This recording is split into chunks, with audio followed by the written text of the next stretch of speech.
So today, obviously, we got to start by talking about the NBA Finals. We're 3 games into it. The Nuggets are up 2-1. It's been great. But first things first, we got to tell the people about our merch that is finally dropping today. They've been asking us about it for weeks. It's finally coming out. Ooh. Y'all look crispy. Yeah, we've been wearing it for like a month now, and everybody always comments, when are you guys dropping it? When are you guys dropping it? It took us some time to get it ready, but we're dropping it. We're having 4 different colors of a hoodie that you see Donovan wearing, 4 different colors of a t-shirt that you see me wearing, and 4 different colors of a long sleeve, plus a couple hats. So I think you guys should be able to see it on the bottom right below the title of this video on the YouTube merch shelf. Beautiful. If not, click the link in the description, and you'll see everything there. Beautiful. Go cop that. Go cop that. Go cop that. Word on the street is we're getting dripped out for the summer. All right. Absolutely. Hoodies for the summer. Let's do it the right way. But yeah, man. Now that I got that out of the way, if you're watching on YouTube, do us a favor, like and subscribe. If you're on audio platforms, leave us 5 stars. And yeah, man, let's talk about these NBA Finals. I think we all came into it expecting the Nuggets to be up 2-1 by now, maybe even 3-0. So what's your general takeaway? What's changed from your perspective? Nothing for me. Yeah. Nothing has changed. I think a lot of people after game 2 tried to do like some overcorrection, and like a lot of people really were like, oh well, listen, like the Heat, like they're in control of this series, like they're going back home, like if they can get game 3 they can really flip this. And it was like, it was never going to be that. Denver was never going to go down 2-1. They played as bad of a fourth quarter as they could have in game 2. Miami played as good of a fourth quarter as they could in game 2. And I just feel like even going into game 3, Denver had won a majority of the quarters. Like they're playing just better basketball than Miami. And so I never understood the idea that the Heat were going to legitimately take control of the series and go up 2-1. So like we are, like you said, we are where I thought we would be at this point. And so everything is just chalk right now. I'm crying, dude. Yeah, I remember the same way.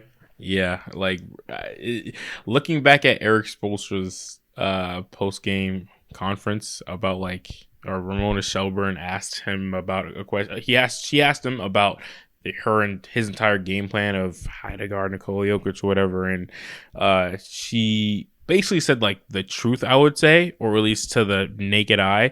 And Eric Spoelstra felt like he was like, hold your horses, like this shit is not going to be that easy. And like we saw what happened. Tell people what she said, because she was basically implying that the way people decide to guard him is either allowing him to be a playmaker and double teaming him so he can't score, or allowing him to be a scorer and not helping off him so he gets buckets but he doesn't get to kill people with his passing.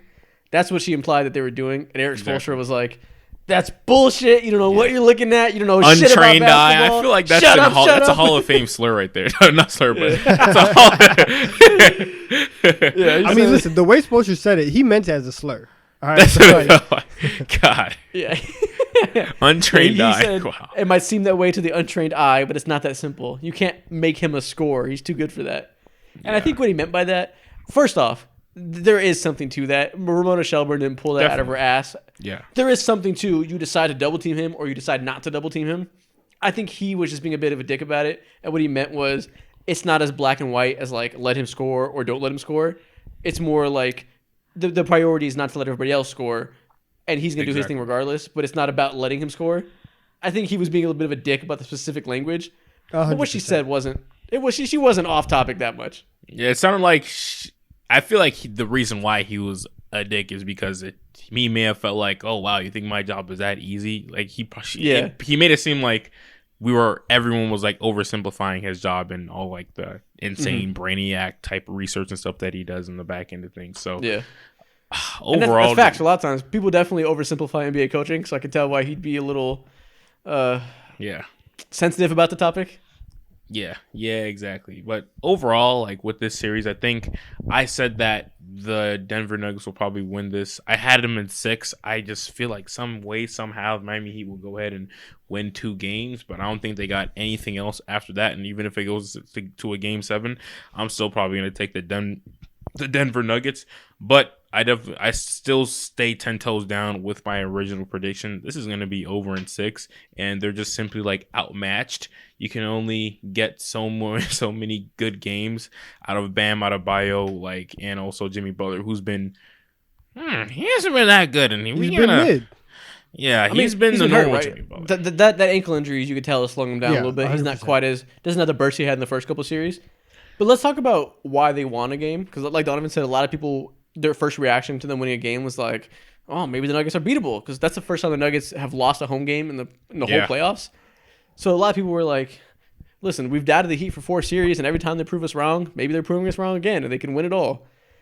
But like Donovan said, they played the best fourth quarter imaginable, and they shot the shit out of the ball like they do in most of their wins. So maybe that's just a thing they do. But I think the main thing was Denver's defense was horrible.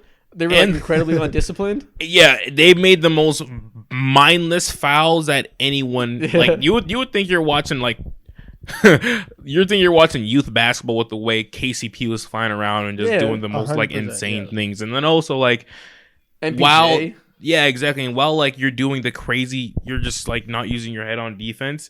You have people like Gabe Vincent, who is he's a foul merchant. It's clear as day. He's I didn't know he was one of the best in the NBA until I started watching these playoffs, but he's just doing the most egregious things to get that call off, and it's working. So it felt like Denver had everything going the wrong way against them in that game, but even then, like, they still were in the game, and that just goes to show how good of a team this is, and they're just outmatched in my mind. Yeah, their defense was really terrible, and they just gave up way too many.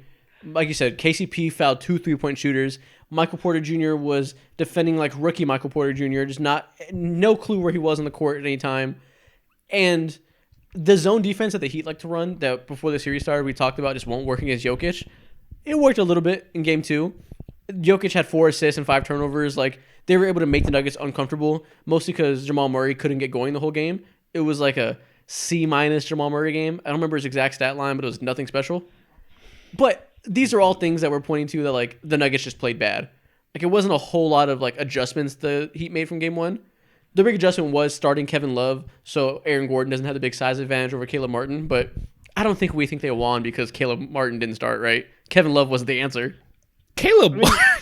I mean, listen, it helps, right? It helps because in game 1, because Aaron Gordon was just bullying them in game 1, right? And if they had stuck with what they were doing, then the Nuggets could have gotten away with a bad Jokic game, and they could have gotten away with a bad Murray game because Aaron Gordon was just going to bully Gabe Vincent for 48 minutes, right? So like by putting Kevin Love in the starting lineup, you force Denver to actually start, showing their cards, going to the bread and butter, and making sure that, like, okay, you guys are actually going to have to play basketball to beat us, and you're not just going to, overpower us. So I think that helps a little bit. Even in game 3, like, Kevin Love, he starts the game off with a 3. There's some shots that he can make. There's a little bit of spacing that he provides. So I don't think it's like terrible. No, it's a good move for sure.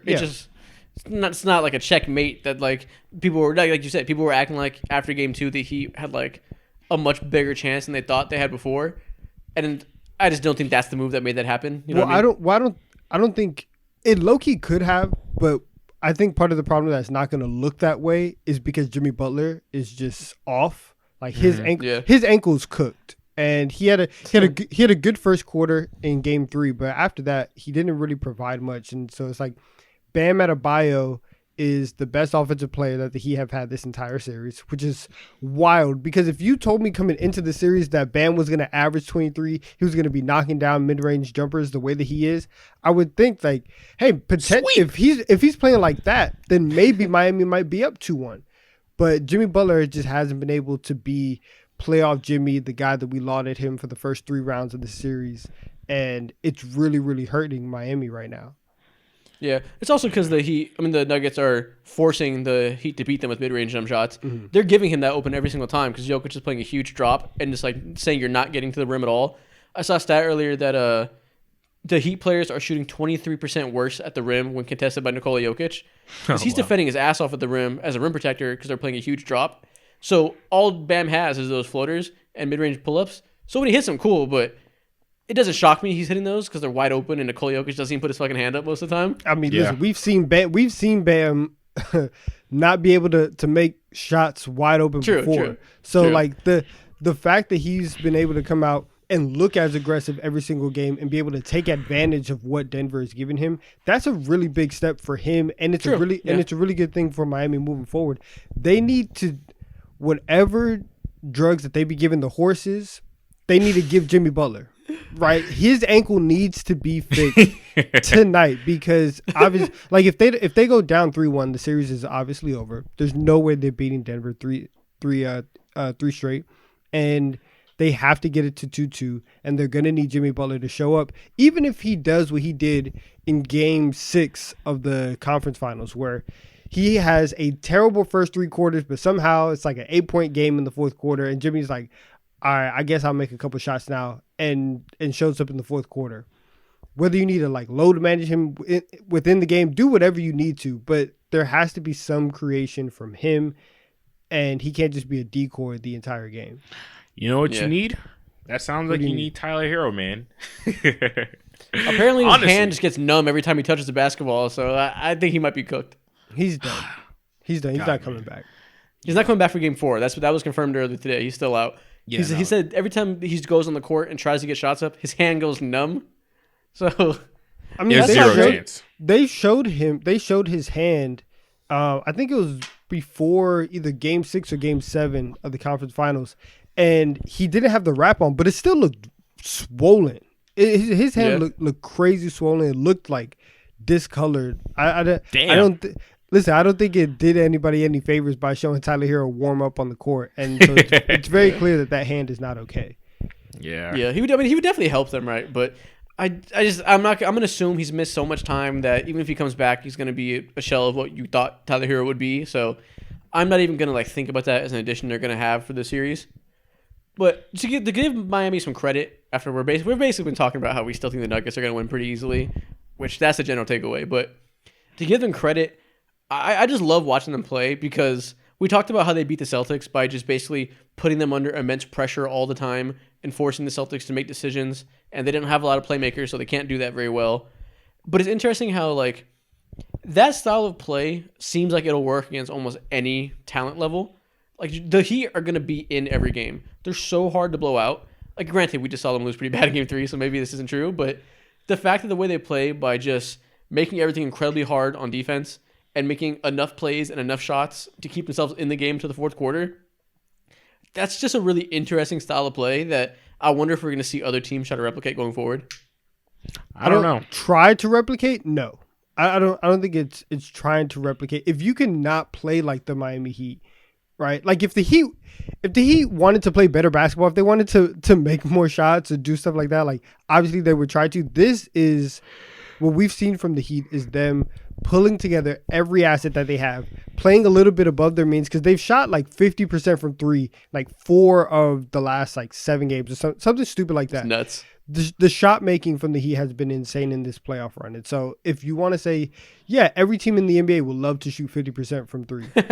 Yeah, I guess so. But I think this hanging around, and you equate it to football. It's kind of like play good defense, run the ball, right? It'll be a one possession game in the fourth quarter. I feel like people kind of fall into that. In basketball more so than football, but you kind of fall into that just because you don't have that high-end talent. Mm-hmm. Yeah. Well, I mean, they're not the only team. I mean, I guess you can say the Knicks and the Grizzlies are kind of similar in the last few years. I'm playing that's like the Knicks whole thing too, and the Grizzlies winning with rebounding, turnover battles, transition. It's not groundbreaking to win with the little stuff. You know what I mean? Yeah. But I guess more so what makes the Heat special is they do that while also having a very egalitarian offense with a guy in the fourth quarter can take over. He kind of coasts the whole game and keeps everybody involved so they can stay above ground. And then fourth quarter, he turns on that mode and does what he has to do, attacking mismatches. That's an interesting combination. I guess the Knicks are kind of similar with Brunson and Randall. Brunson kind of does that in the fourth quarter too. Yeah, but he doesn't have as much coast in the first half like Jimmy does sometimes. Yeah, and he is 100% directing the offense every single play. Where like you said with Miami, you have a lot of stuff where Bam is at the top of the key, right? They're running DHOs off of him, trying to find cutters, trying to find shooters. But I think the biggest thing for Miami this series is you got Max Strus and Caleb Martin combining for 11 points a game. Not great. That's not great. Celtics fans have to be sick. watching them Oh, they play are. like this. They are. 100%. 100%. Yeah. That's terrible. That's trash. That's trash. Yeah.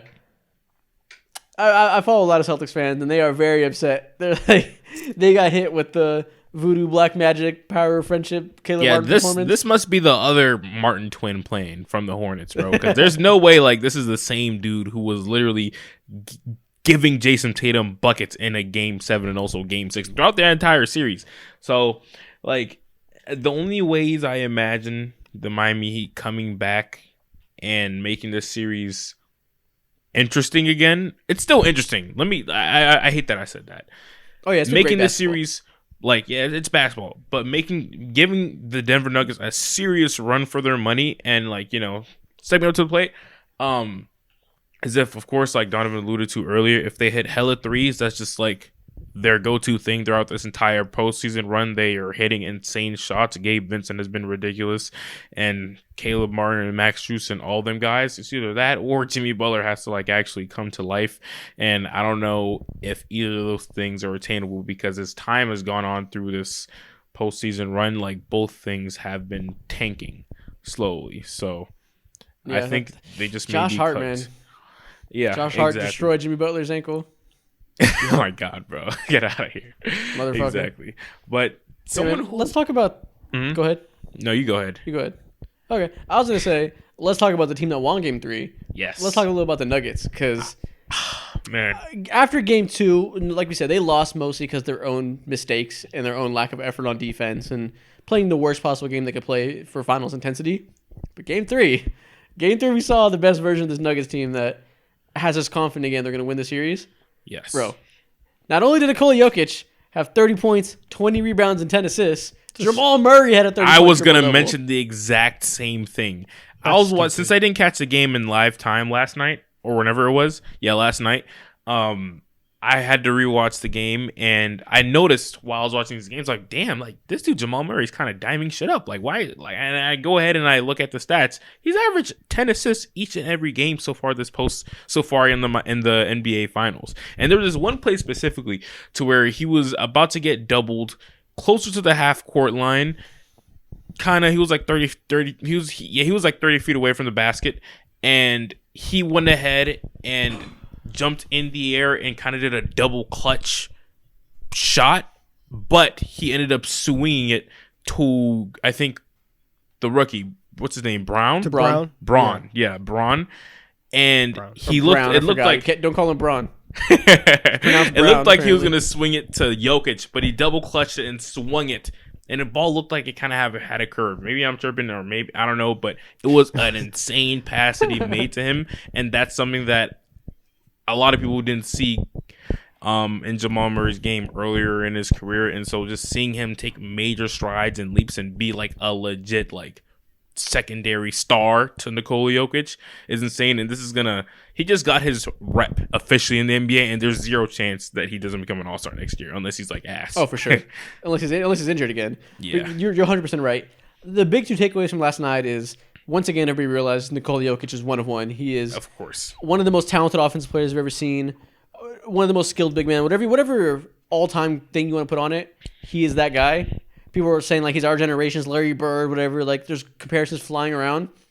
Whatever you want to say about him, absolutely true.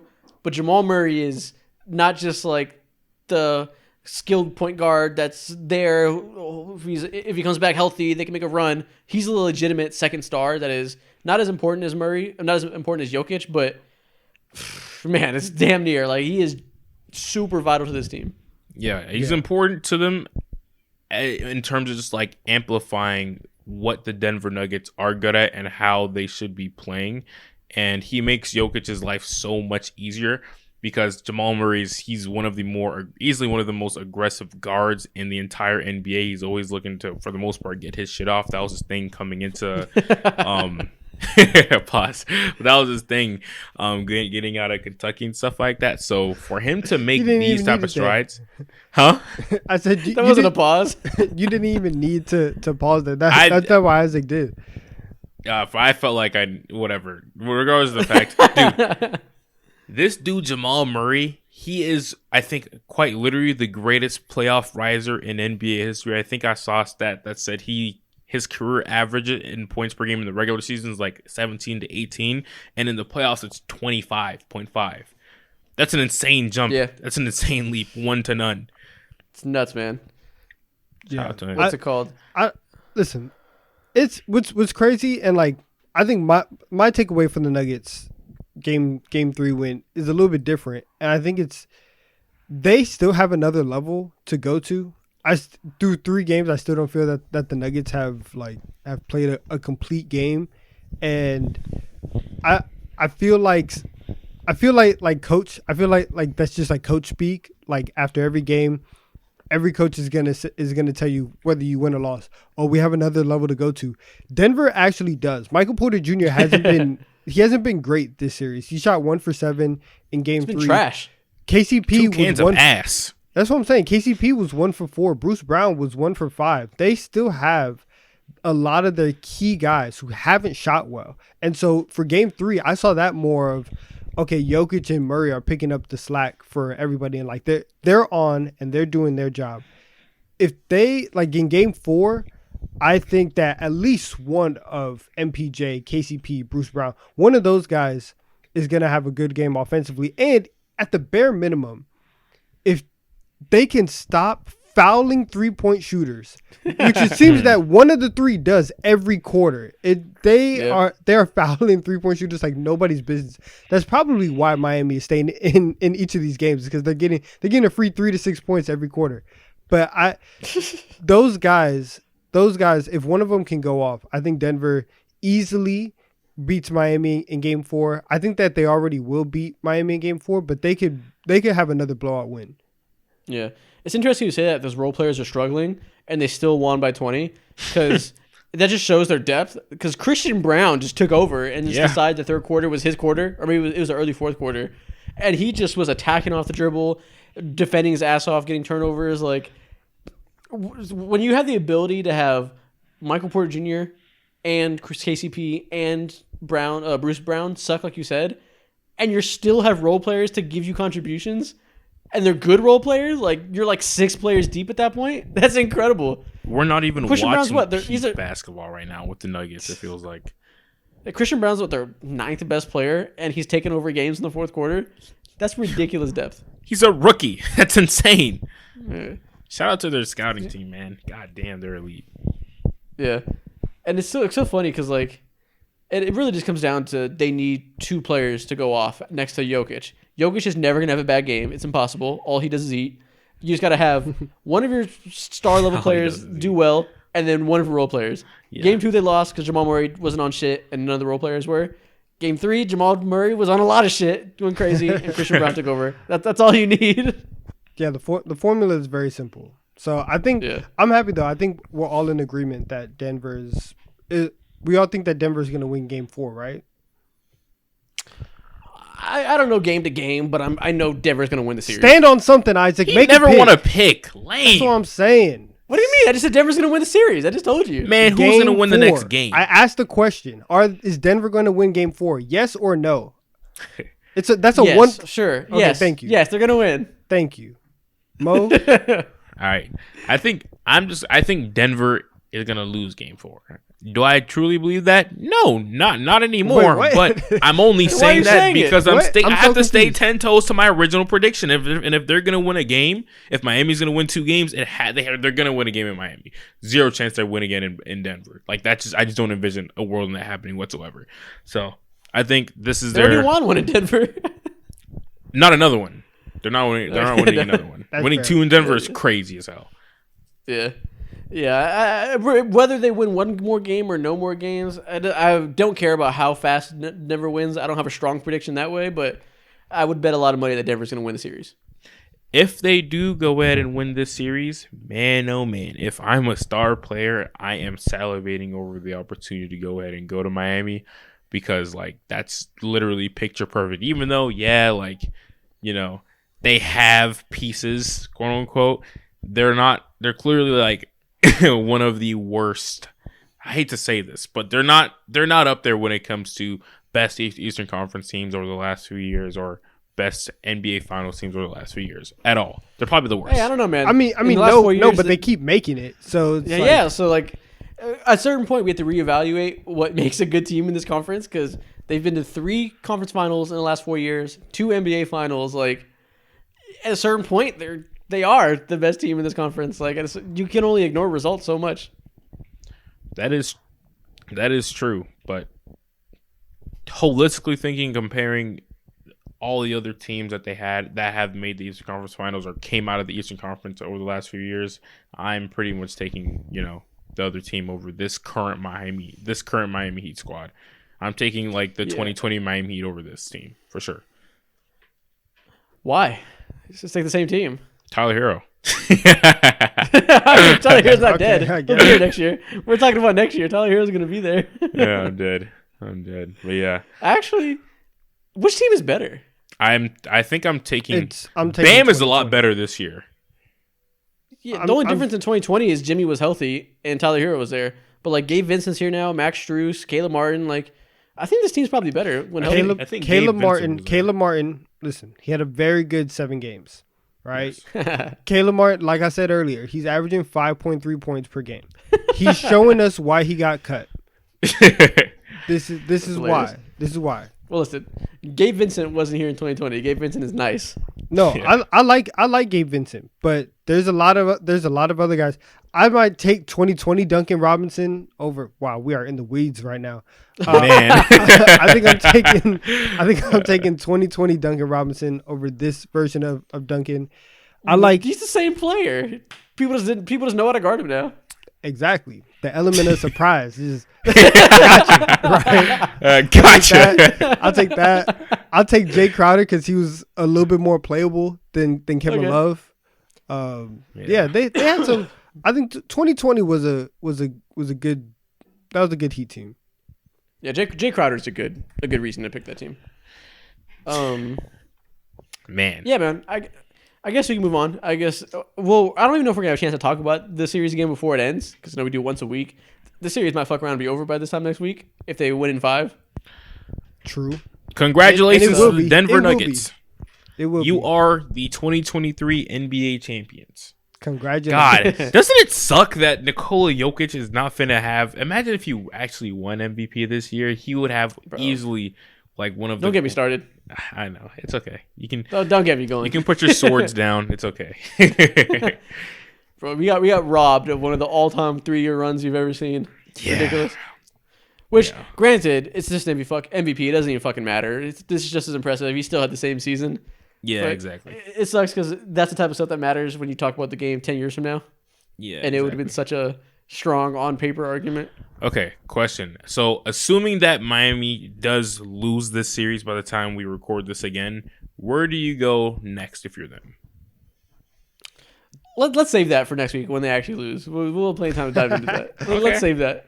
Okay. Okay. Keep that in mind. That's a long conversation. So let's not get ahead of ourselves and let's not jinx it too bad so we end up looking stupid.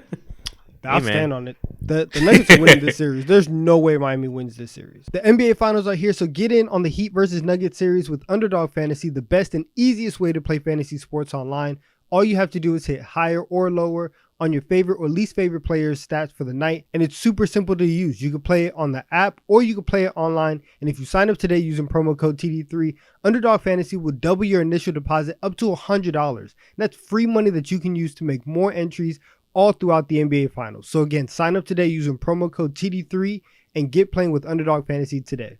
Let's move on to the other biggest story in the league right now. The Suns are just throwing Chris Paul's old ass into the garbage. They're moving on. It was reported by Chris Haynes that they straight up cut him yesterday. And then Shams reported 30 minutes later that false. They didn't cut him yet. They're probably going to, but they're meeting with him and they're going to decide if they can figure out a trade, figure out a way to cut him and have him re-sign under a smaller deal, or if they're going to waive him altogether and have him find a new team. But whatever way it goes, it seems like they've decided they're not paying him and they're probably done with him. Waiving him How is do y'all feel about crazy, that? Dude. Yeah, that was a crazy tweet to see just pop up. Yeah. Is this the right move by the Suns? Yeah. Well, I mean, actually, no. If you're not gonna get anything for Chris Paul, like at least get a second round pick or do something. But if you're gonna waive him, you can at least get that and just try and get some type of assets back. But I don't think that there is a world where if you have Devin Booker and Kevin Durant, we talked a lot about it. Whenever Chris Paul was out, you had nobody to initiate the offense for that team. And you had just had two guys who are amazing 21 players and they can go get buckets anytime that they want, right? Yeah. And listen, king of the court, 3 dribbles, give me Devin Booker, give me KD.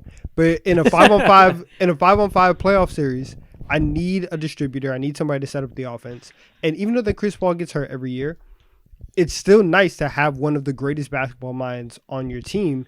And I think cutting him for nothing is a mistake. It's asinine. I mean, simple and plain. It's asinine. Yeah. I mean, it's purely a financial thing, right? Like, if he was making a smaller amount of money, they would keep him.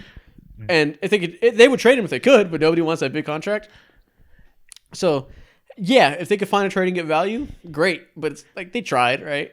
You only Like, they do didn't this just type of decide. move and cut him if you have like a promise, and it sounds like we're not gonna get into this just now, but like they have something in the back of their pocket, because you just don't make a move like this out of nowhere just because you want to be done with them and save money. You have to plan out for that money, and it sounds like they already have something in the back of their pockets, something that they've already brewed and planned over the last few weeks since they've been shuffling front offices or people in front office or whatever. So now, like that's the only thing that makes sense, because like Donovan said, aside from who KD and Devin Booker, who can once in a while like create plays for others and whatnot, that's not necessarily their bags, I would say, even though they're eyed at it.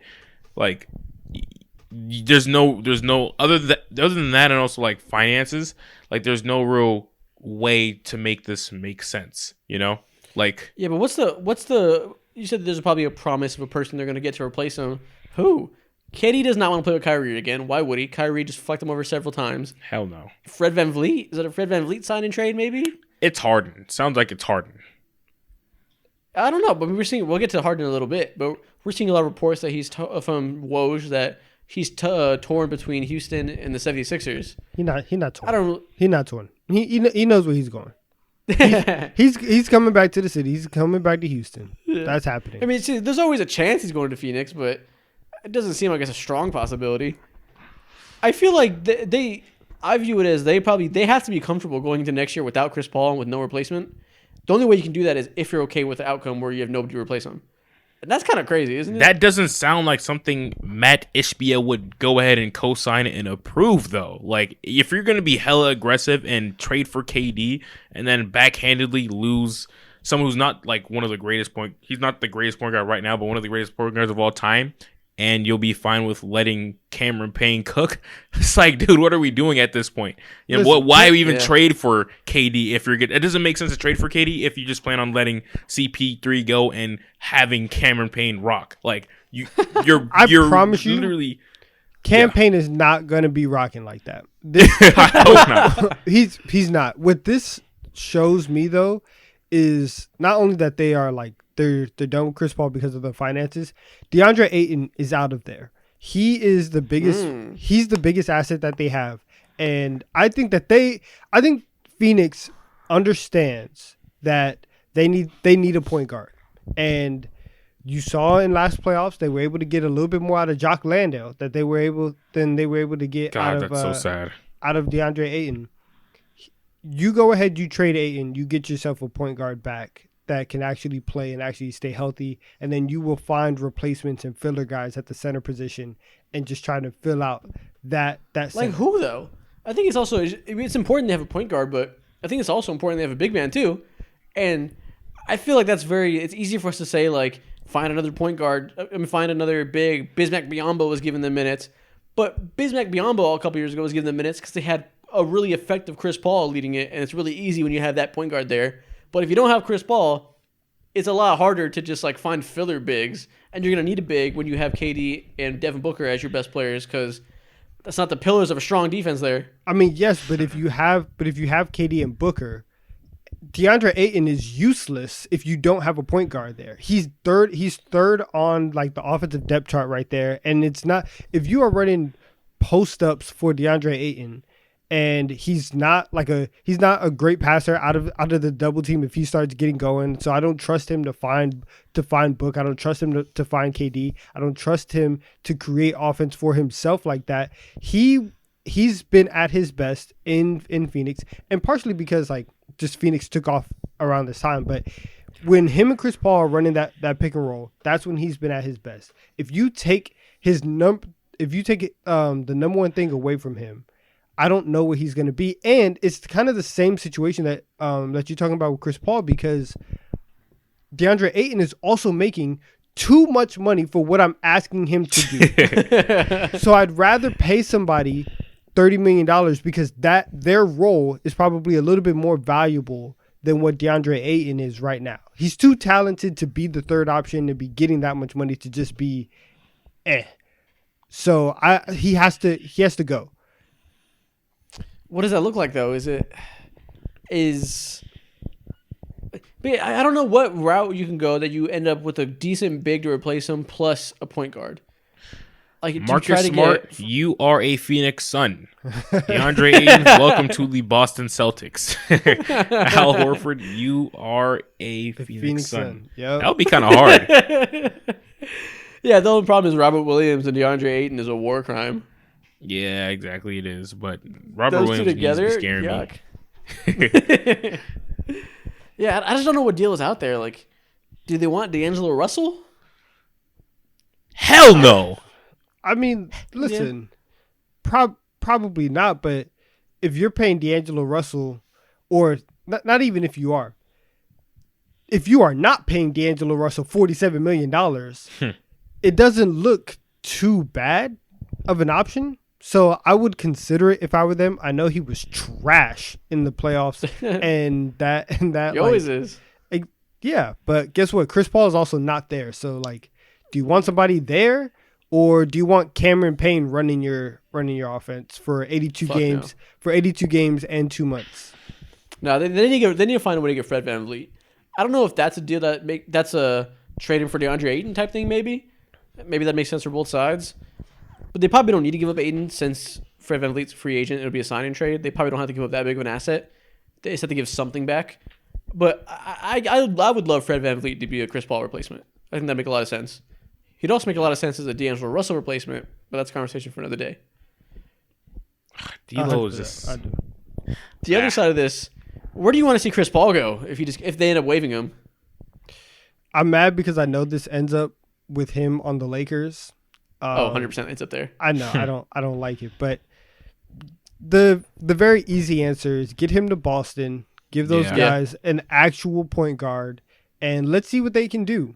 And if they can get him for on the low, don't have to pay him too much money. Nothing will go crazy.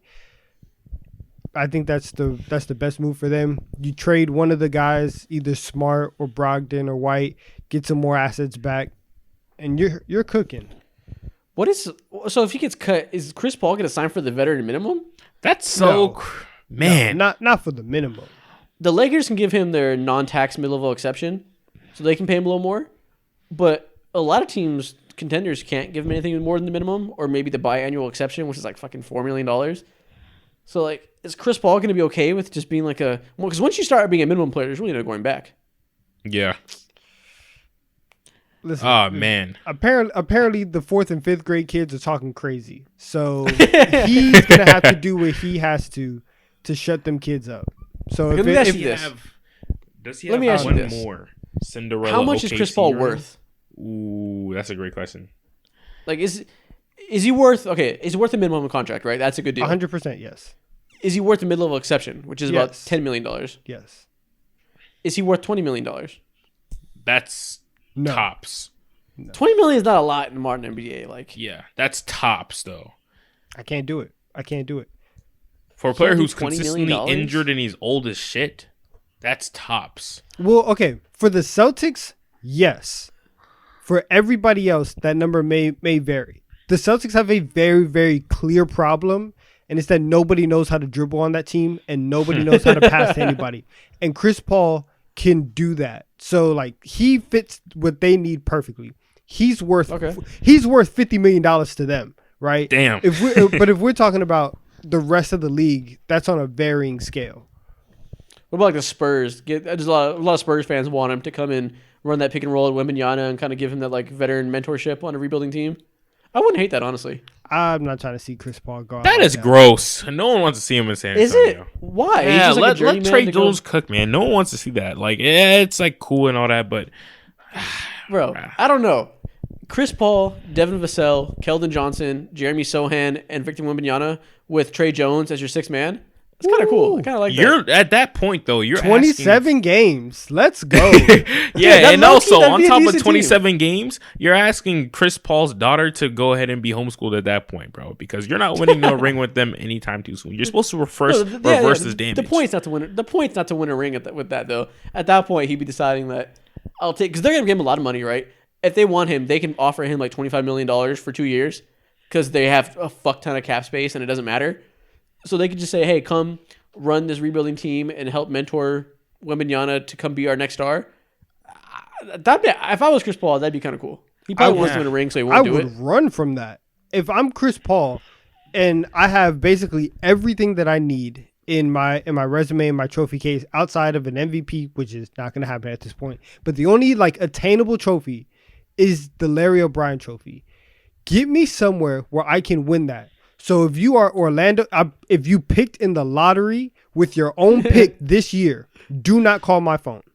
Don't call me. I get that. But counterpoint, those teams will give him $2 million and the Spurs will give him 50. Does he need $50 million? $50 million more? Who doesn't need $50 million? That's a lot of money. Shit. It is a lot of money, but if I'm CP3, man, like, I don't know. I got to go get this ring. I have to see through it. You see through it. And also, like, there's a lot of teams who've had, of course, like, disappointing seasons and whatnot. And if he was to ring chase, let's say, on a team like the Milwaukee Bucks, it wouldn't look so shameful at all. The Milwaukee Bucks would be a little bit shameful. Apparently, the Lakers and Clippers are the two teams to keep an eye out on.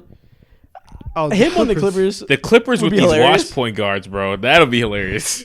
Bro, their whole team is old as fuck. All their good players get injured all the time. It would be so fitting. Yeah.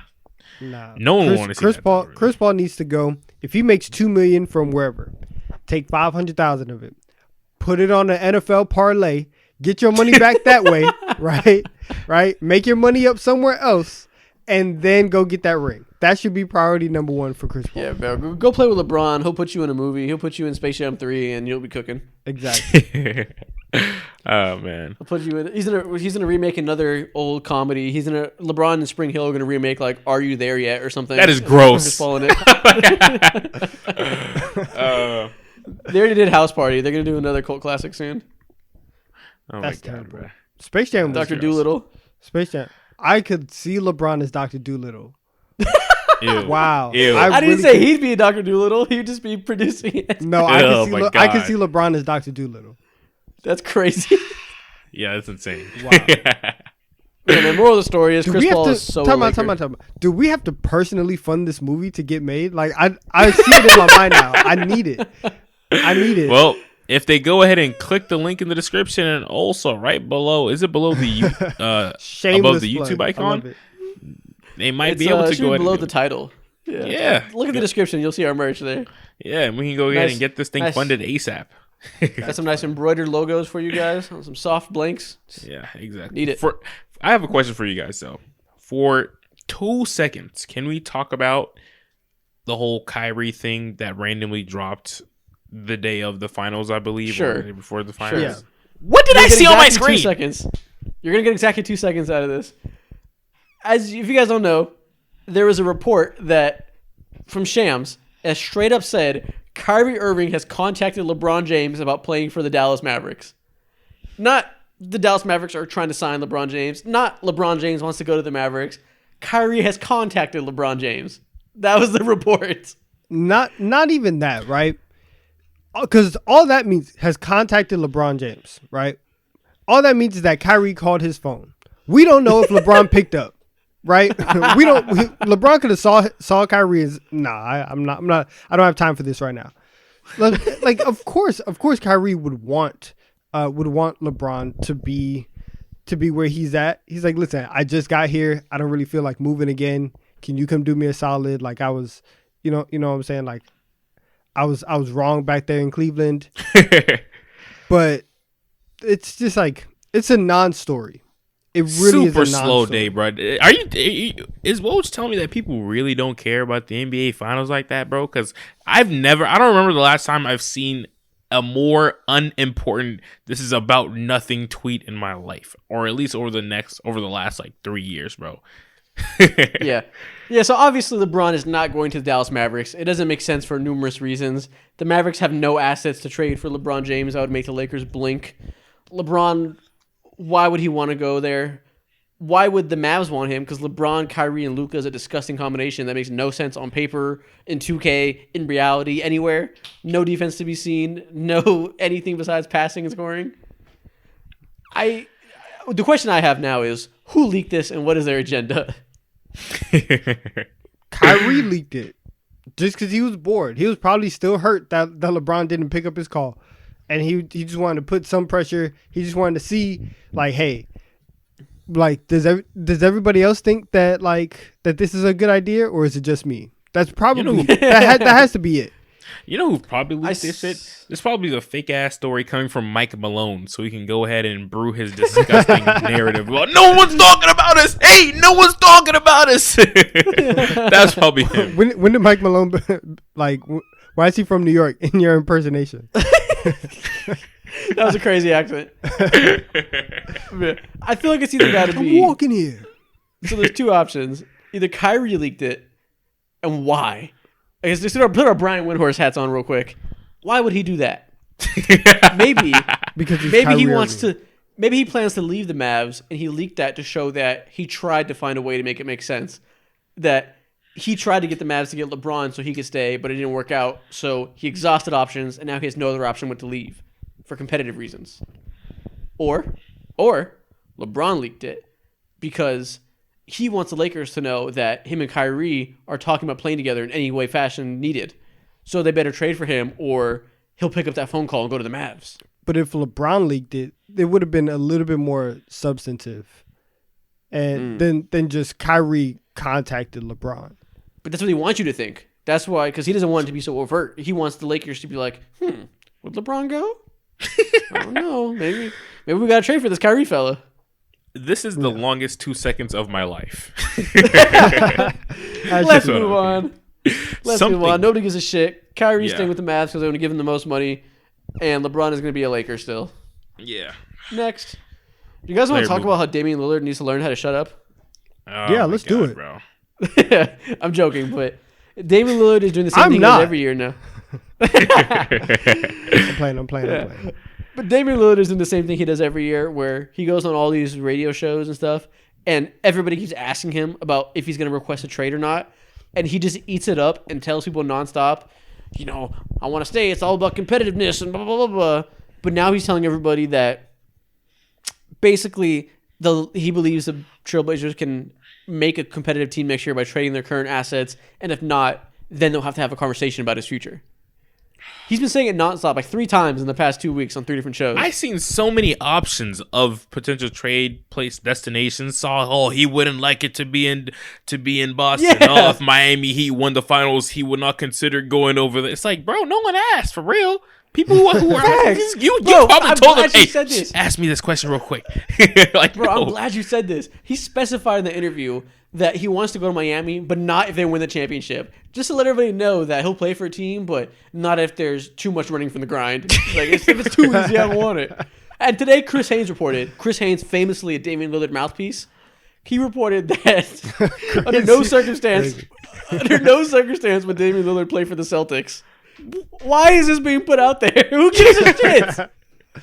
Well, who gives a fuck if you play for the Celtics?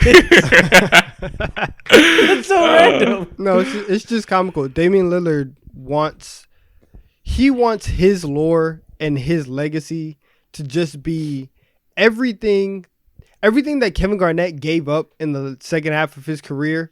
Damian Lillard wants that so that he can be some type of martyr for the old NBA of I'm the guy who went against the league when everybody was going towards super teams, when everybody was trying to partner up with everybody. I'm the guy who stood on principle and stayed here, and he wants his respect. But like y'all saying, you're asking for respect, so I can't give you respect. Yeah. You know what I think? He wants that respect, but he also wants to fucking leave the Trailblazers. He just doesn't want to be the one to ask for it, so he loses that respect. It almost So he's just like nudging them to trade him by like deciding to just rebuild. Like, he wants them to do that really bad. He just can't be the one to say it. Yeah, exactly. And I feel like I think if it's gonna happen, then they would only almost be forced to do it because via the NBA draft. Because if they end up getting like Scoot Henderson, then like it's already in there and it's going to happen, you know. And you would have to. You are a madman if you walk up to the Trailblazers front office and say, hey, yo, trade this potential generational 19, 18-year-old dude for some mid-ass role player or For some Bradley mid-ass Beal. like star player, Bradley Beal or Jaylen Brown or some crazy like. It's like, bro, what are you talking about? You know? Bro, could you imagine if the Celtics turned Jaylen Brown into Scoot Henderson? Oh, that would be Anthony so Simons? beautiful. Oh, my God. Yeah.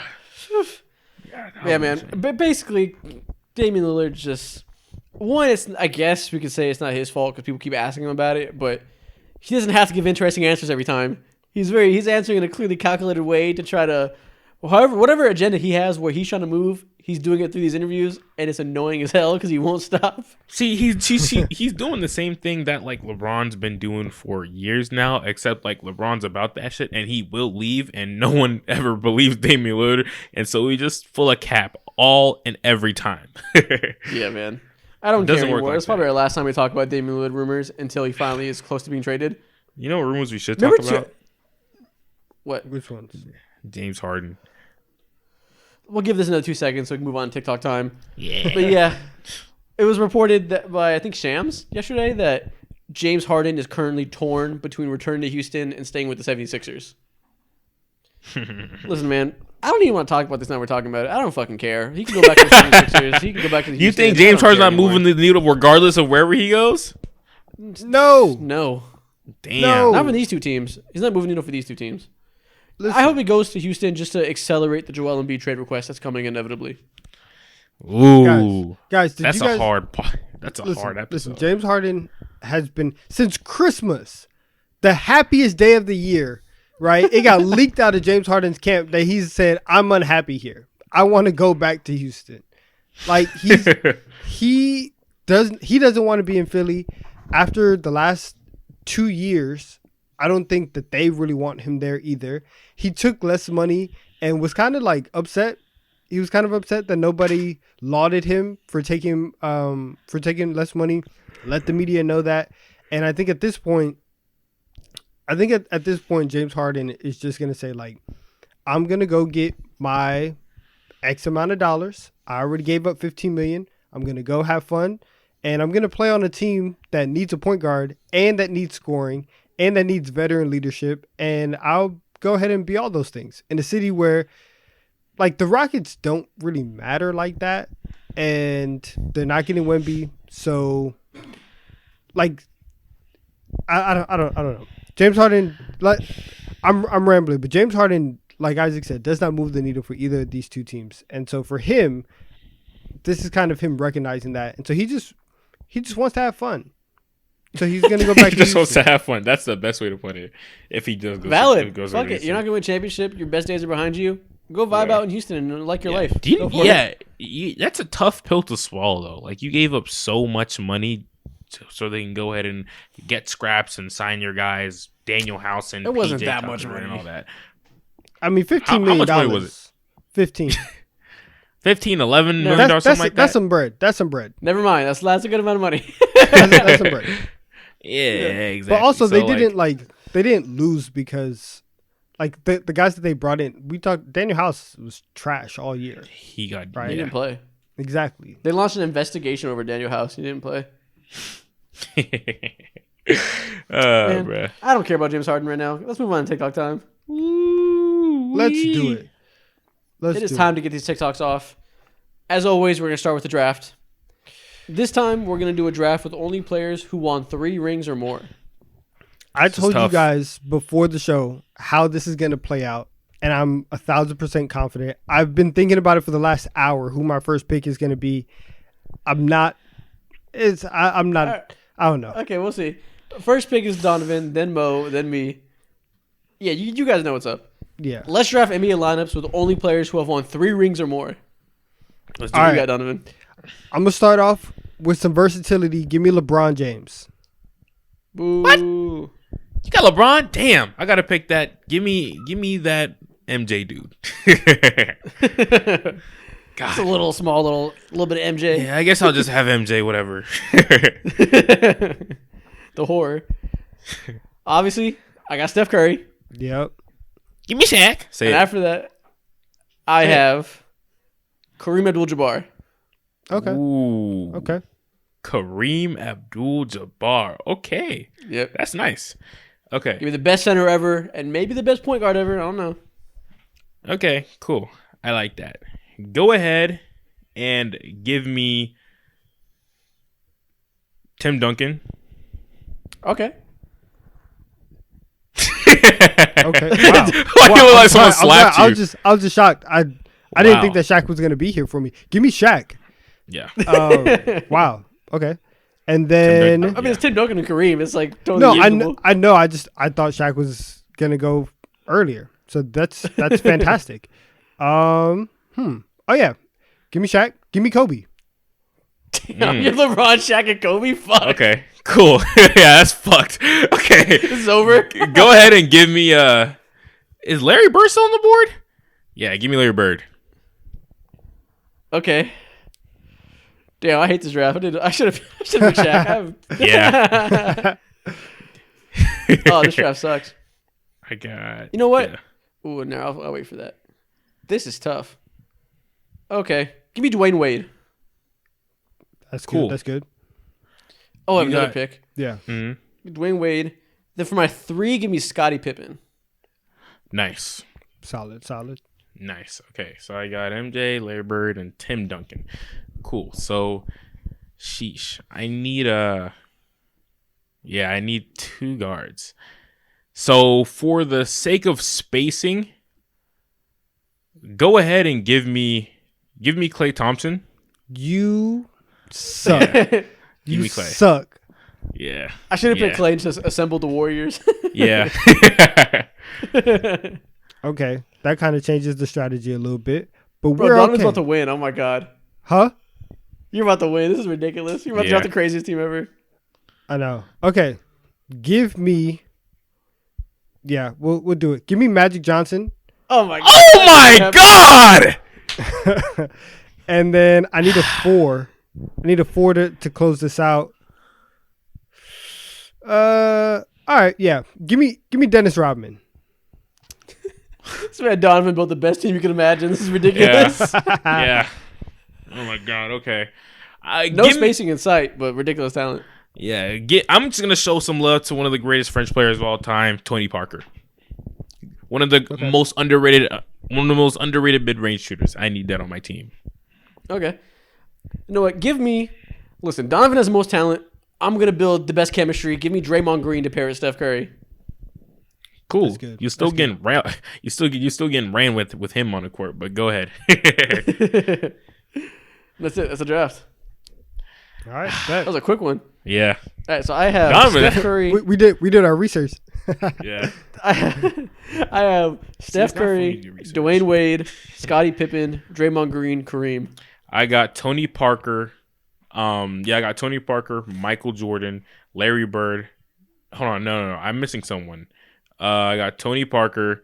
Then I have Michael Jordan, Larry Bird, Tim Duncan. I think I have Tim Duncan at the 5. And Larry Klay Bird. Thompson. Yeah, Klay Thompson. There we go. I don't know why I forgot that. Okay. Yeah. Okay. All right. I have Magic Johnson, Kobe Bryant, LeBron, Dennis Rodman, and Shaq. Oh yeah, That's laughable. I got this one. Yeah, you put this team on 2K, we getting blown by 40, Isaac. Yeah, the first pick was definitely key in this one. Yeah, for sure. It was like instant win because there was like 7 really great players and you get 3 of them. I can't believe we just let Magic Johnson go like that. Like, We're God. gonna yell at us. I mean, you let Matt Johnson go like that. I have Steph Curry. Ugh, yeah. I didn't do anything wrong. Oh, yeah, look at this man. Okay. Next thing we're gonna do, as always, following the draft, we're gonna do a tier list. Okay. This time we're gonna do a tier list of NBA rivalries. This will be interesting. Let's get into it. I'm excited for this one. Let's put these NBA rivalries into a tier list. First off, classic Celtics versus Lakers. S tier. S tier. The Historic, NBA bro. was built off of this. Yeah, This one of the is- best rivalries in this sports. is the recipes. This is the recipes. Without this You rivalry, NBA wouldn't be the same as it is today. Shit would be on tape delay. It's crazy. Easy. You got Yankees versus Red Sox, and then probably Lakers versus Celtics, like the top three rivalries in Yeah. sports. Next up, Steph Curry versus LeBron James. That's an A tier. it's kind of B tier. B. Because I don't They did think a lot of Steph. finals, man. I don't think Steph. Well, Steph ran through him after the once they got KD. Once they got KD, the rivalry kind of like fizzled out. And That's also, the point. what's up? This would be S tier, but because KD messed it up, it's got to be A tier. But if KD never came, it would have been one of the greatest rivalries ever. But it's also a Absolutely. B tier. It's also a B tier because they don't like one. Steph Curry doesn't care about. He does not care about LeBron at all. LeBron cares about Steph. Steph does not care about LeBron. And then two, even in all-time conversations, Steph Curry is nowhere near LeBron James all time. Yeah. So like, Okay, fine. It could be B. yeah, player to player is not like that. B's not fair though, bruh. It was classic. Just because of what happened in 2016, it has to be A tier because we're never seeing anything like that before. He We're never seeing swept him. anything like that again. He got swept. Fine, we'll go B. All right, B. Next up, we have Shaq versus Kobe. Shaq versus Kobe. Oh man, this is Friends, tough to friends rank. turned enemies is a pretty sick rivalry dynamic. It's kind of A. Yeah, This is an A tier. Yeah, this is A. This Why was is such it a A? good rivalry. This is such a great rivalry that years later they had to have a sit-down interview where they talked about it and made reconciliations for having such an intense rivalry. Nah, that's good. For real. They were rivals as teammates. They were winning championships together, still hating each other. yeah. They three-peated together and then went to see who can get the fourth ring faster. It's great. This got to be S. It's Shakespearean. Art. That's S. This is great. Next up, we have CP3 and winning a ring. Damn, that's so shameless, bro. Has to be S. This man back in 2021 said that he had a addiction to going to the finals. Congratulations, my brother. You beat it. Because you ain't never going back. You just got waived. God. Listen, it's hard to call this a rivalry when one side has won it for 18 years in a row. But it's such harassment and so much extreme Harassment not is winning. crazy. It's so much extreme not winning. It's got to be A tier. Yeah, you have to respect the commitment to it, bro. The consistency is outrageous. What?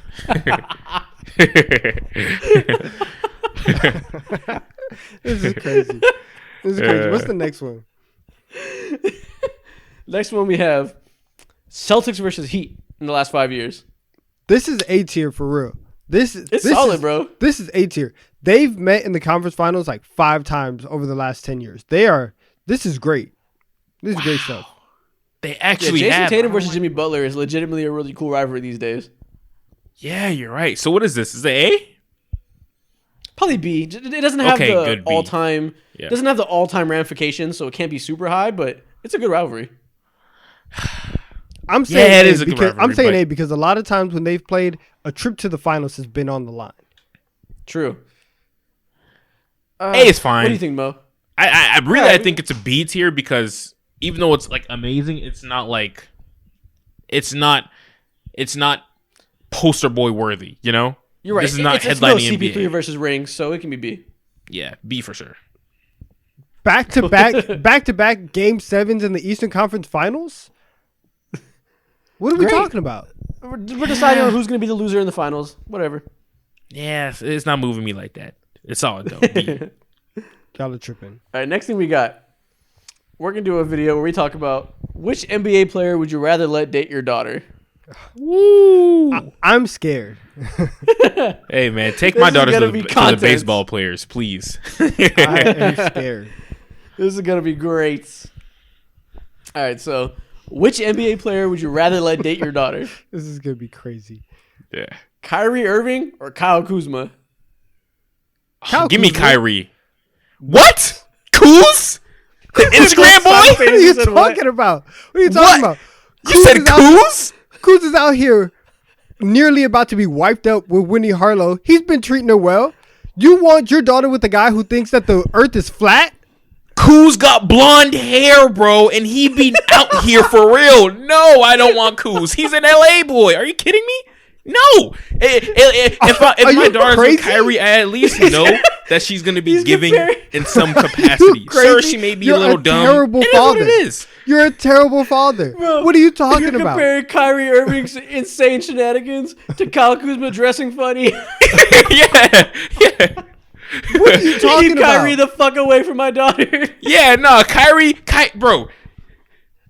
Get Kyrie or I need that. I'll accept that man. Your in my daughter's household gonna be sure. radicalized. Like what are we talking about here? It's cool. My daughter will be one with herself, and I'm happy with that. She will not sell her soul like Kyle Kuzma. I'm good on that. What has he done to sell his soul? Why am I so mad about this? You're wrong. Look, I do not understand that logic, and I'm seriously fearful for your future family, Donovan. Bro, all Kyle Kuzma does is tweet corny shit and rare Rick Owens. He's not that bad.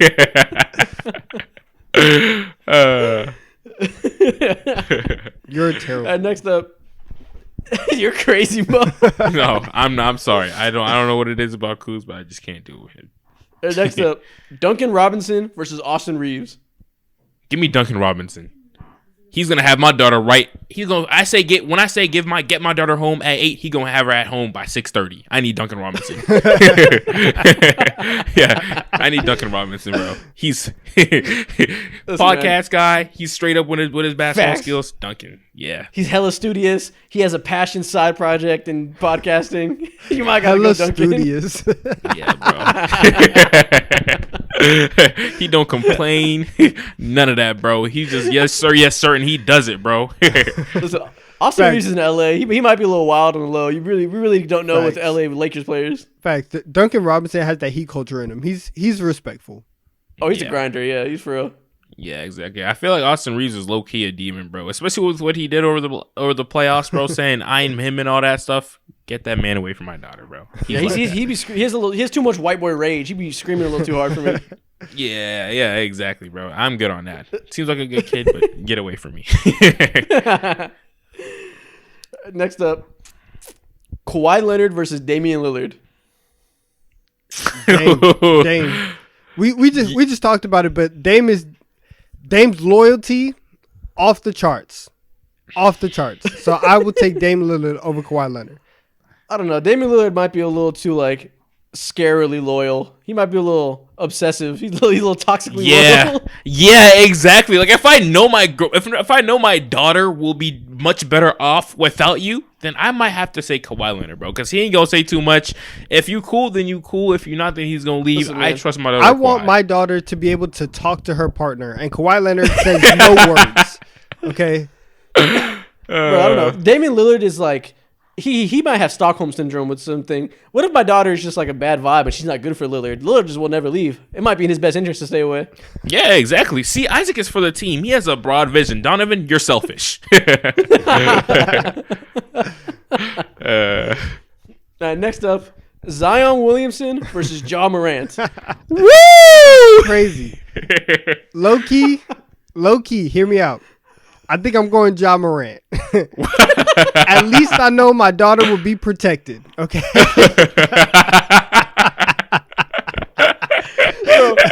Zion Williamson is out here. He's a wild boy with wild interests. That's all I'll say. Keep him away from my daughter. Can't dress. No drip. Look, leave the behavior out of it. Leave the multiple baby mamas out of it. His drip is so bad. I don't want him in my house. He'll embarrass me. But hear me out. If he is sliding down the APs to the family, then I might have to have a conversation. I might have to have a conversation. But all honesty, Ja Morant will love your daughter so much, he'll fight a teenager in a mall for her. That's commitment. That's what I'm saying. She's protected. He will beat a tween's ass for her. He will be safe. Yeah. They're both wild boys, though. They're both. Yeah, yo. Yeah, you're right. Give me Ja. I need Ja. I need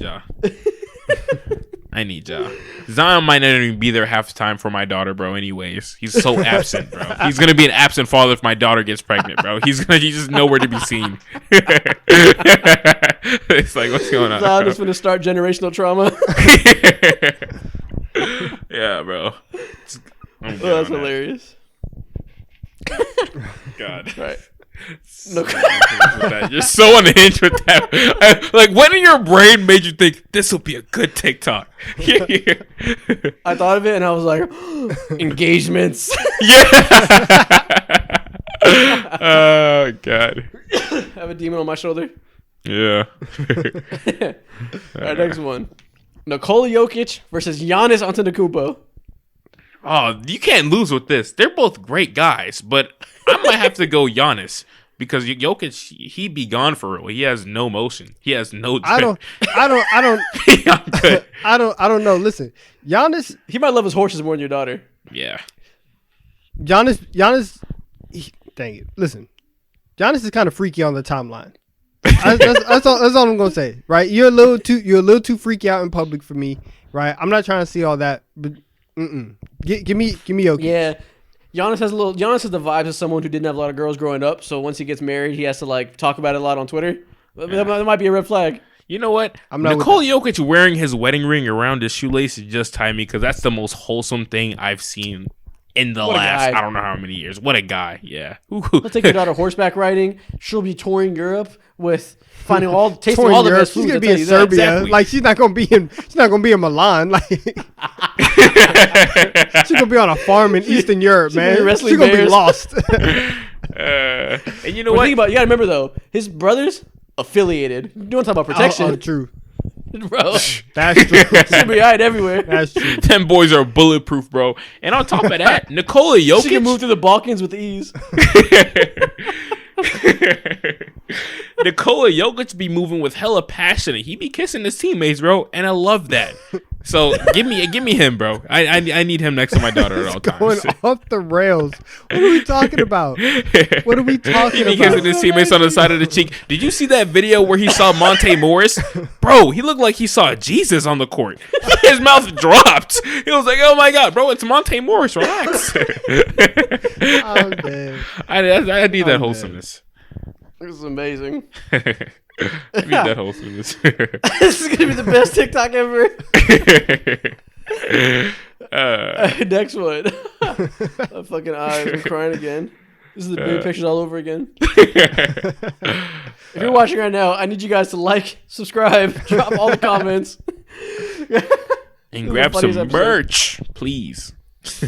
Okay. If you're still here, comment Zion Williamson is a wild boy. I would have said it all in the comments. That is true. Zion is a wild boy. That is true. All right, last one. Tyler Hero or LaMelo Ball? Oh, man. I don't like either. My daughter can stay single. I've seen what the ball boys do to their baby mothers. I don't like it. Yeah, listen, they're both NBA fuckboys, but man, keep Tyler Hero the fuck away from my daughter. Yeah, this I is just don't like his vibe. Might give me LaMelo because like bro got a bag and he's gonna be generational, but nah, give me away from Tyler Hero, bro. Yeah. Yeah, so something about the way Tyler Hero carries himself. I don't like his face. I don't want to look at him at the dinner table. You don't want to see that smirk? You kidding me?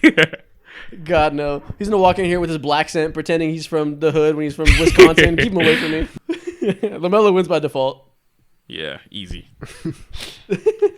Oh my God, yeah. That was hilarious. Okay, we got 2 more videos left. First, let's change up the vibe real quick, and we'll do a more analytically based one. Calm down before we get to another funny one. This next one we're gonna do is we're gonna name some teams, and we gotta decide who the best player in their team's history is. All right. Let's get the vibes back down to the girth. I'm sorry. We literally just talked about backhanding NBA players. Like, guys. Oh my God. Okay. Wow. Yeah, but it's Tyler Hero. He doesn't count. Wow. If there's any NBA player you can disrespect, it's Tyler Hero. Oh my God, man. Tyler, Next I'm actually one, a fan. Don't take it to heart. Okay. Who is the best NBA player in this team's history? First off, the Lakers. Like, Actually, let me rephrase that. Who is the greatest NBA player in this team's history? The Lakers. I guess greatest would be LeBron. Nah. Are we talking about like the greatest Laker or like the greatest player to ever play for the Lakers? You tell me. Let's just say the greatest Laker. Okay, the greatest What Laker they meant to this is organization and fans. It's Kobe. Gotta be Kobe Bryant, right? It's Kobe. Kobe or Magic, one of those two. No, I'm it's fine Kobe. with either. I might lean Kobe though. Yeah, Kobe. I think Kobe has the extended success, multiple generations of championship contenders, multiple generations of fans that see him as their icon. It's got to be Kobe. Yeah, for sure, Kobe. Listen, my mom grew up on Kobe, and so did I. That's crazy. Oh, that's nuts. Yeah, he's affected generations, and not only generations, worldwide. I don't see people rocking Magic Johnson jerseys in Beijing, bro. It doesn't happen. That's a crazy parameter. I love it. All right, next one. The Oklahoma City Thunder. Kevin Durant. It's KD. Oh, sorry. Is it KD? It might be Russell Westbrook. After We're talking about greatest Thunder. Yeah, no, it's Russell Westbrook. After how KD did that team, yeah, it's Russell They Westbrook. accomplished the same amount of things in the jerseys. Both won MVP. Both made the finals. One stayed and one didn't. if he didn't have that 2017 MVP, then it would be KD. But that MVP season was just phenomenal, 1-0. Yeah, A heartwarming story. And that meant so much for the team, having him win it after KD left and abandoned them. Easily Russell Westbrook. Yeah, exactly. Easily. Don't even think twice about it. The Atlanta Hawks. Ooh. Oh, that's Dominique Wilkins. Yeah, Easy. this is very shameful. It's like a bleakless Pistol Pete. So it's obviously Dominique. Yeah. Who's number 2? And I don't know, bro. It's like Pistol Pete. Is it Al Horford? All right, don't do that now. Let's relax. Okay, let's relax. All right. I'm not Tree picking the man Rollins? who's scared of free throws, of balls coming at him, catching rebounds. Oh, pause. No, who's I'm number not 2? picking up Horford. No. No, He's it's not probably like Pistol Pete or something like that. Yeah. Okay. Yeah, it's deep. All right. The Phoenix Suns. Wow, I don't want to say it's Steve Nash for some reason. It's either Steve Nash or Charles Barkley. Yeah, I think it's Charles Barkley. I don't know. Steve Nash won 2 MVPs there. Yeah. But he never but got to a that- finals, and Charles got an MVP. Yeah. I wanna Okay, say we'll go. Charles. And Charles is a better player there. He had a better career, I think. We can go Charles. Charles. There we go. He probably had a longer prime with the Suns than Steve Nash did too, right? think he did. No. I mean, with Actually, I the don't know. Suns, I don't know. This one's actually really hard. I think I would take Charles though. I'm taking Charles. I think the fact that Chuck got him to a finals, I think that's huge. Yeah. Okay, yeah. And also lean looking towards a better player too. looking back at it too, no one questions anything about Charles Barkley's career. And when it comes to Steve Nash, there's a lot of questions about one of those MVPs. Sure, both of those MVPs, if we're talking, being honest. Charles. Cool. The Milwaukee Bucks. That's Kareem. Kareem can get that. For Sure it's not now. Giannis? Yes, I'm sure. It's Kareem. I mean, Kareem's a way better player, but like Giannis brought him the chip. He's the loyal star. Is probably not going to leave. Kareem did leave. Kareem got their first chip in his like second year. It was True. either That's insane. it was either year 2 or year 3, and he got the chip. That's insane. He's Yeah, I guess we default to the better player. Okay, I'm fine with Kareem. Yeah. Give it 2 years though, it's gonna be honest. Yeah, but when it's all said and done, when Giannis is there for 15 years, I think it'll be him too. if he can win some more. Does he even have to? It's not like Kareem racked it up in Milwaukee. Nah, he better win some chips. Multiple. Okay. The Boston Celtics. Larry Bird. Larry Bird, yeah. That's It's not Bill Russell? I think Larry it's Bird. For Boston's sake, Larry Bird epitomizes what a Celtic is. Okay. Larry Bird Sound like is you their got guy. people watching you right now, Donovan. Larry Bird is their guy. Bro, come on. Bill Russell won 11 chips for his city. Come on, Yeah. it has to be Bill Russell. In that era too, Ooh, man, it might be Bill. But I think to be honest, I really want to lean Larry Bird. If you think of Celtics, you think of Larry Bird immediately. Well, That's crazy. I know, but like, it's Larry. Yeah. Yeah. And I guess more people listen. In the time they played, one was probably loved by more Bostonians more than the other. So we'll go with Larry Bird. Oh God. I want to say Bill, but I think it's honestly Larry. Okay, can't be mad at it. We got one more video. Mo, I think you have one about NBA bars for us. Yes. NBA rap lyrics. So in this TikTok, we're gonna be rating these disrespectful NBA bars. Rate these NBA rap lyrics from 1 to 10. 6 men like Lou Will, 2 girls and they get along like I'm Lou Will. Ooh, this is a strong rap lyric. This is a strong NBA lyric. Back in that time, this was so hard. Yeah, this took IG captions by storm. 100%. I think. Listen, this is like an 8. It's like an 8. You could probably. I was thinking 9. 9. I would say 8. Okay, we can go 8 because there's gonna be harder to come. You got to know. You also have to know the story of Lou Will. It's pretty obvious based on what the lyric is saying, but like you still got to know what's going on. Okay. We'll go 8 because it doesn't appeal to the casual audience. All right. Yeah, I think 8 is solid. 8 is solid. Next one. Let's do this one. Yeah. All right. He got muscles for no reason. Eric Bledsoe. That's the most random shot ever, bro. I love that. Eric Who said that? Sada Baby. Love it. Love that. That's a 9. Yeah. That's a 9. That goddamn near. That's just funny. They were calling Eric Bledsoe Baby Braun just because he had broad shoulders. That man doesn't look like Braun one bit. Oh, bro, yeah. Who created that? Where did that come from? Or who decided that? The pre-draft process. I don't know. Jail them. Oh my god, bro. Okay. No, that's hilarious. But being big for no reason is like an all-time insult. I love it. Oh, bro, that should have me crying.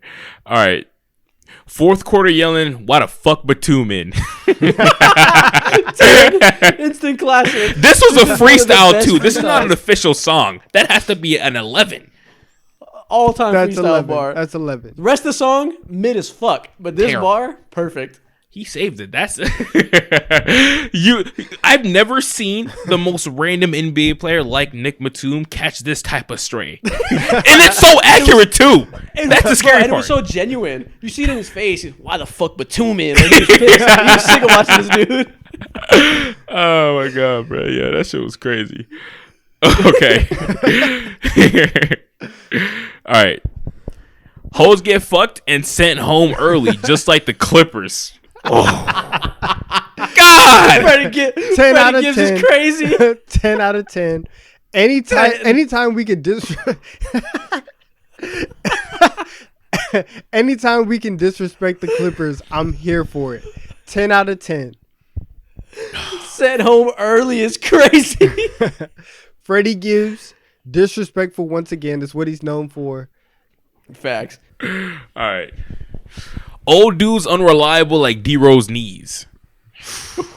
This was mean. This is a Thank shot. you. D-Rose is nice. What did he do? Who said this? Corday. Back when he was YBN. An ass. No. I can't get behind this. This is a 4. It's a good bar, but it hurts. But it's mean. Okay. I'll go 6. All right, cool. What about this one? Get no playing time, Kendrick Perkins. This is from Quavo himself, bro. I love it. It's like the Clippers one. Anytime we can slander Kendrick Perkins, I'm here for it. Yeah. 9. I think it's a damn near. It's a 10 because it didn't even. First things first, it didn't even sound right when he said it. It was not a good bar, but it's hate, and I'm here for hate. This is a 10. And the best part is none of Quavo's lyrics make sense. They're just like so disconnected from the previous lyric. So it's just random Kendrick Perkins hate. I love it. All right. A broke 38 and a shoe funny like Sean Marion. Yo. Who said this? This dude, Mayhem Lauren. Who was that? Have no idea who it is, but it is so hard. It would have been this would have been a 10 out of 10, but I have no idea who this is. So for clout purposes, 9 out of 10.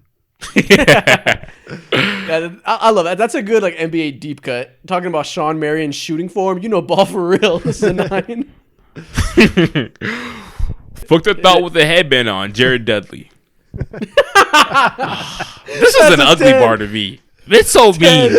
So many of these bars are just random lyric, random NBA player. Like, Yeah, it don't even make sense. Jared Dudley wearing a headband is an incredible deep cut. 10 out of 10. I love this. we're just saying names for visuals. Oh my goodness. This Jared 10 out of 10 Dudley. though. It's funny. It's funny. How did Jared Dudley feel watching this, bro? What is he supposed to say to that? Oh my goodness. Yeah, because he didn't get clowned on. He just Jared Dudley be wearing headbands. That's it. That's the bar. Oh my God, Almost bro. spit out my water. I can't end this TikTok session without throwing in the classic.